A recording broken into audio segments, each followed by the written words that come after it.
So hi! Welcome and welcome back to my YouTube channel, and for today's tutorial, ituturo ko sa inyo kung paano nga ba i-turn on ang memories sa ating messenger. But first, kindly subscribe to my channel and don't forget to hit the subscribe button and the bell to notify you for my new updates. And if you want to learn more, just keep on watching and let's start.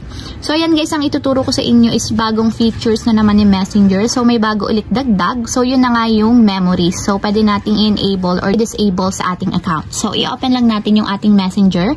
And mula dito sa chat list guys, itap nyo lang yung 3 horizontal lines na nandito sa upper left corner. Then, after naman yan is itap lang natin yung settings button para mapunta tayo sa profile settings. So, dito sa profile settings guys, i-scroll up lang natin.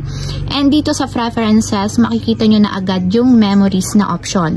So, kung wala kayo nyan guys, make sure na updated yung inyong messenger para may bago na kayong features. So, tatap lang natin dito yung memories. Then, after nyan, dito naman is may makikita kayong switch button sa right side ng memory. So, itatap lang natin siya para ma-turn on or ma-enable. So, ang ibig sabihin kasi guys, pag turn on natin yung memories, parang mananotif sa atin if ever na meron tayong mga memorable moments sa ating chat. So, yun yung purpose ng memories kapag naka-turn on. So, may option din naman dito kung gusto nyong i-off or i-turn on yung notification. So, pwede naman natin tong palitan. So, ayan guys, ganyan lang yung pag-turn on or pag-enable ng memories sa ating Messenger app. So, ayun lang guys, ganun lang kasimple. Sana nakatulong sa inyo. At if you have a question, kindly comment down below and don't forget to hit the subscribe button and the bell to notify you for my new updates. And thank you for watching! Living life, every day, late at night, not okay.